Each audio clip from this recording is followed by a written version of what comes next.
எல்லா மீடியாக்களுக்கும் எனது முதற்கண் வணக்கம்.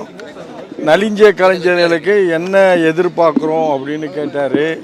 நலிஞ்ச கலைஞரில் ஒருத்தர் சேர்க்க போனால் என்னையும் தான் சேர்த்துக்கணும். ஏன்னா மற்றவங்களெலாம் சேர்க்கறத விட என்னையும் சேர்த்துக்கோங்க. அதனால் எனக்கு என்ன தேவைப்படுதுன்னா, சாயந்தரத்தில் நான் வீட்டிலேருந்து அப்படியே பொடிநடியாக ஒரு 12 கிலோமீட்டர் 13 கிலோமீட்டர் என் வீட்டுக்கு இருக்கும்.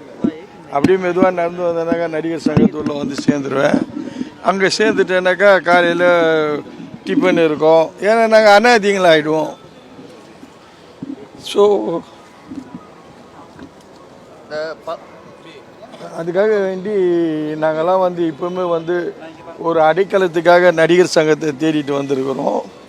நடிகர் சங்கத்தில் ஏழை கலைஞர்கள், நசுக்கப்பட்ட கலைஞர்கள் எல்லாருக்கும் ஒரு 2 ரூபா கொடுத்தாக்கா ஒரு டிஃபன் கிடைக்கும்.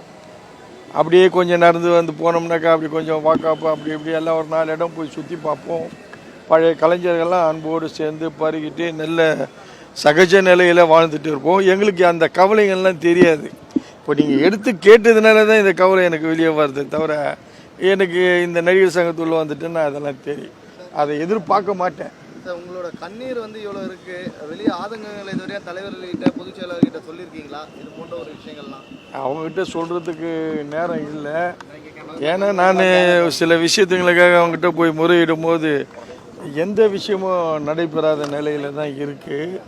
இப்போ கூட இது ரிஷிராஜ்னு சொல்லி ஒரு ப்ரொடியூசர் வந்து எனக்கு ஒரு 10 லட்ச ரூபா தரணும். அதுக்காக நான் நடிகர் சங்கத்தில் போய் கேட்டேன். அவங்க எந்த வித பலனும் கிடைக்கல. கோர்ட்டுக்கு போனேன். போய் ஒரு 3 வருஷம் 4 வருஷம் போச்சு. எந்த பலனும் கிடைக்கல. இது வரைக்கும் அப்படியே பொடி நிறையா படப்பணிக்கும் வீட்டுக்குமா நடந்துட்டு இருக்கிறேன். ஆனால் அவன் நல்லா மோட்டர் சைக்கிளில் வந்து இறங்குறான், சுற்றுறான், போகிறான், வரான். என் நண்பர்கள்லாம் பார்க்குறாங்கன்னு தான் சொல்லிட்டு இருக்கிறாங்க. அதை போலீஸ் ஸ்டேஷன் எந்த வித நடவடிக்கையும் நடிகர் சங்கம் சரியா இயங்கினா இந்த பிரச்சனைலாம் தீரும். நடிகர் சங்கம் வந்து இந்த பிரச்சனையெல்லாம் ஒரு சின்ன மேட்டர்லாம் இறங்கினாங்கனாக்கா நலிஞ்ச கலைஞர்களுக்கு எங்களுக்கு வரவே. எனக்கு கூட கண் ஆப்ரேஷன் இருக்குது. ஒரு கண், லெஃப்ட் கண். இதை போய் நான் பண்ண போகிறேன். என்கிட்ட கொஞ்சம் பணம் இருந்ததுனால இப்போ அதை நான் பார்த்துக்கிறேன். செய்திகளை உடனுக்குடனும் துல்லியமாகவும் தெரிந்து கொள்ள சப்ஸ்கிரைப் பண்ணுங்க.